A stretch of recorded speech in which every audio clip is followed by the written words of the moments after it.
Hi guys, I'm Tiffany, the face behind Living Wholesomely, and I'm really excited to share with you guys my fall porch. So I decorated it and I'm going to walk you through what that looks like, and I'll share with you what kinds of things I purchased, where I placed them, and then finally I'm going to take you inside and share with you how I made this delicious pumpkin spice latte. So there's a lot in store for us and I'm excited for you to join. So grab something warm and join me as I walk you through our fall 2024 front porch.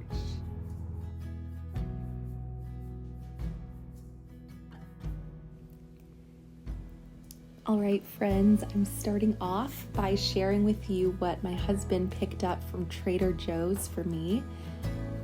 My daughters weren't feeling well this day, and so my husband was kind enough to offer to go and pick up all of these fun decorations with my son. And it was a treat for my son as well, because he's been looking forward to having real pumpkins in our home. And so he was able to pick out some of these pumpkins, and it helps to make him feel involved in the decorating process. And I want my children to feel like our house is their home too. It's not just a place for mommy to be creative, but for them to also feel like they had a hand in making the space their own.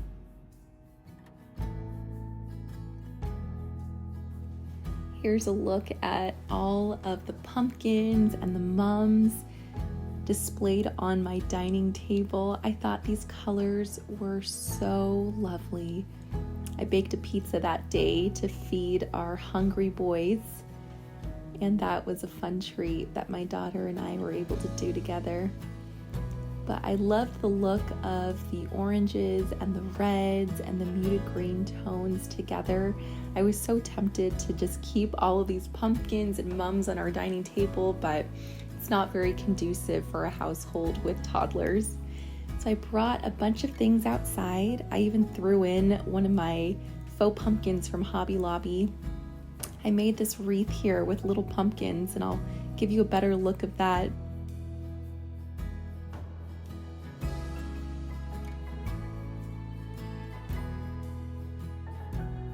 The first thing I'm doing is hanging up this sign that I purchased on Amazon. It's just a sign to remind our guests and our visitors that we have babies crawling and we'd like for them to take off their shoes if possible. One way that I save a lot of money season to season is by reusing the same green wreath.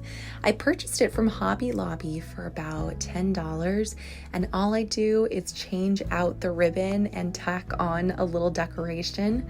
So for the fall, I put a red ribbon and I attached some little styrofoam pumpkins that were loose in my fall decorations. In the springtime, I like to put a ribbon with bunnies and a cross. And then in the winter time, I like to put on some gold bells and a black ribbon to make it look festive for Christmas time.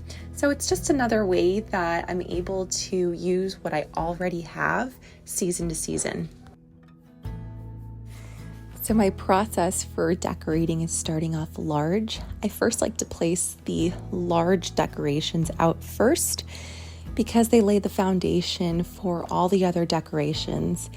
And so once I know where those things go, then I fill the gaps with smaller decorations. So in this case, I put out the large pumpkin and then the mum arrangement, and then I'm just filling in with some of the smaller pumpkins. When I was putting out my pumpkins, I came across this crate that I had laying around. It had some wine bottles that we had purchased and used, but I kept the crate because I figured I could probably repurpose it for something.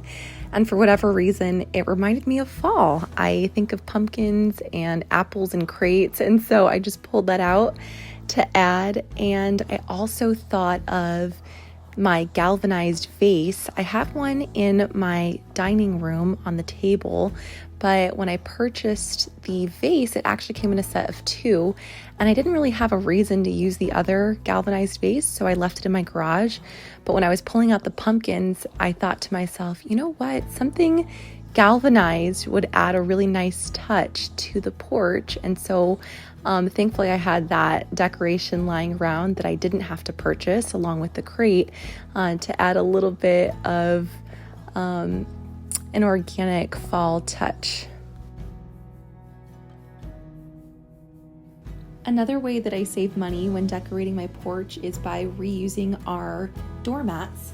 I have this checkered black and white buffalo rug that I purchased at Hobby Lobby for like $8 a couple of years ago, and it still works really well. It's a neutral compilation of tones, and so it works really well for every season.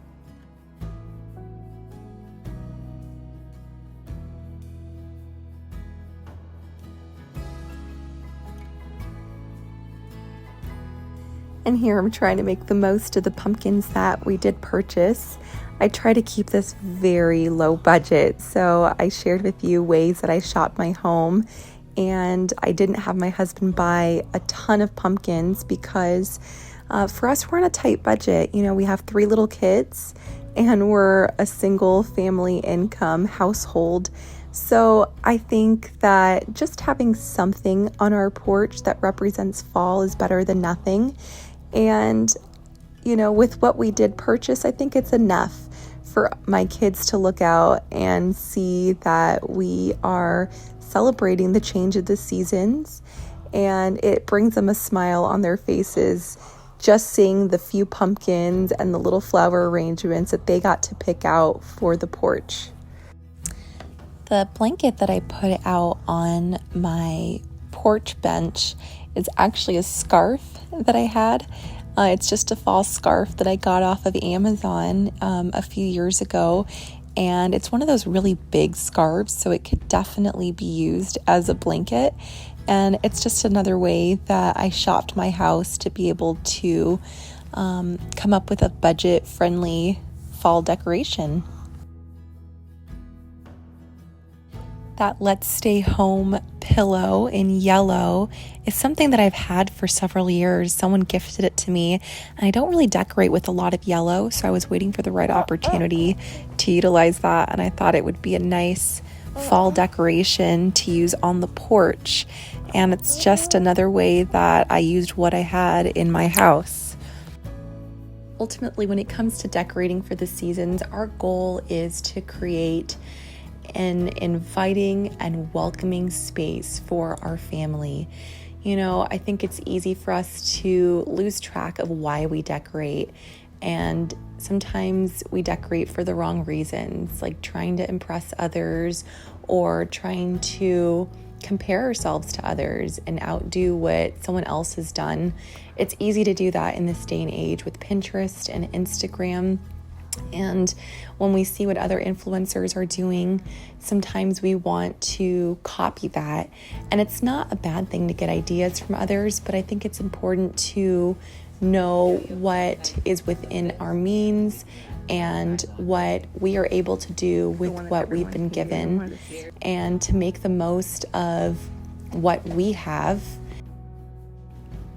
Now I'm going to share with you guys my pumpkin spice recipe. It's really simple. I use very basic ingredients. We are pretty much an ingredient household, so everything that we make is from scratch. So the first thing I did was brewed a pot of hot coffee in our French press.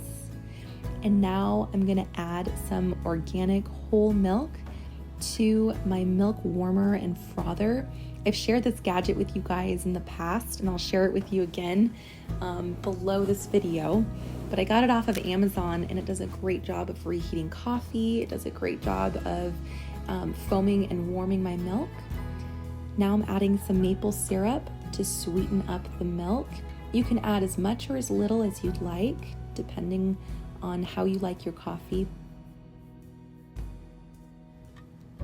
So now I'm adding in 1/4 of a teaspoon of nutmeg I'm also throwing in about 1/4 of a teaspoon of cloves, give or take, 1/4 of a teaspoon of ginger, and about 1/4 of a teaspoon of cinnamon. I love those warm fall spices, so I tend to go a little heavy-handed on the spices. And if you want something a little milder, you can certainly add less spice. So now I am just turning on the frother to get things warmed up and bubbly before I throw in some pumpkin. And this is just something that I'm eyeing, so I'm adding in about a teaspoon of pumpkin there. And another teaspoon of pumpkin.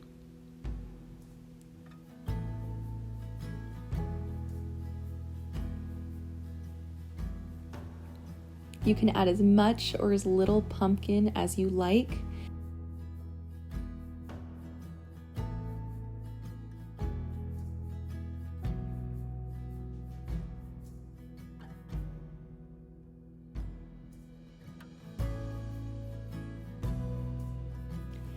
And so I just leave this concoction in my milk frother for a while, and I check on it to see how frothy it is. And you can adjust it. If you like your lattes to be extra frothy, you can just let it go for a few minutes longer. And I like mine sort of frothy, but not where it's the texture of like a marshmallow. Now I'm just getting my coffee ready to go.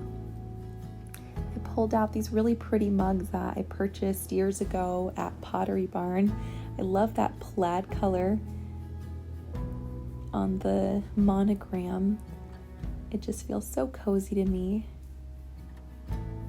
I'm having my sister over on this day, so I'm making her a mug of pumpkin spice latte.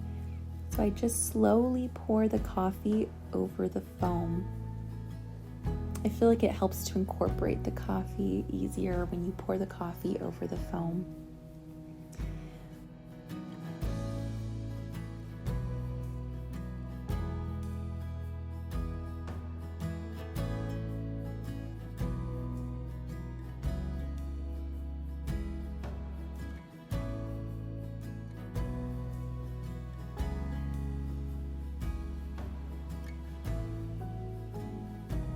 Thank you for spending some time with me today. I hope you found this video to be encouraging. God bless and have a wonderful week. Bye-bye.